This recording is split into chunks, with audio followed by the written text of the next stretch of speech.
Congratulations on registering on the STEM School Label platform and making the first important step towards ensuring your school has a STEM strategy. If you have already read the Prepare Your Self-Assessment Process section, you might already have a good idea of the general process. In this timeline, you can see the whole accreditation process, starting with registration, preparation, and leading up to obtaining a label.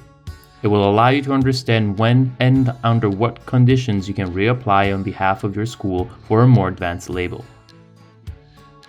First of all, discuss with other school staff the information and resources available in the portal provided by experts in the field. Make the most of your available checklists on the different key elements defining a STEM school.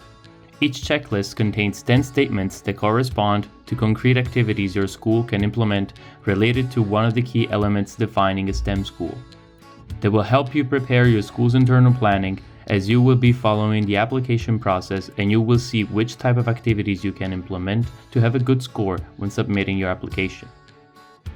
After getting familiar with the checklists, you can start thinking about how to collect your own school practice evidence to show your school's expertise in the field.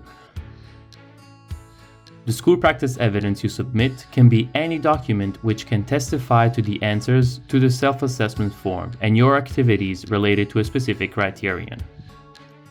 Now, it's time to get involved on the platform. The STEM School Label platform is here for you to share your doubts and concerns about a STEM strategy or the accreditation process itself, but also expertise and past experience with other STEM school contributors.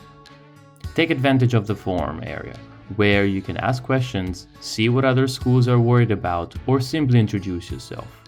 Feel free to start a new thread and interact with fellow STEM school contributors. If you have the official declaration from your head of school approving the submission, and you have done all the suggested activities and reflection exercises in the previous steps, it's time to get down to business and to start your self-assessment on the platform. The assessment form consists of 21 questions that address the 21 STEM school criteria, with the 7 key elements: instruction, curriculum implementation, assessment, professionalization of staff, school leadership and culture, connections, and school infrastructure. Before filling in your assessment form, you must generate your assessment form and discuss with other school staff. And don't forget to submit your school practice evidence and submit your case studies. Based on your answers in the self-assessment form, but also on the school practice evidence and case studies you have submitted, your school will receive a score.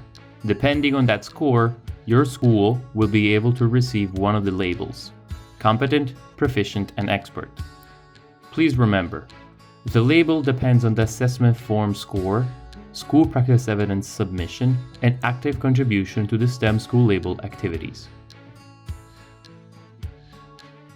If you wish to upgrade your label, bear in mind that you will have 3 months if no label was assigned, 12 months if you have a competent label, and 18 months if you have proficient or expert label. After this resubmission period, your label will expire.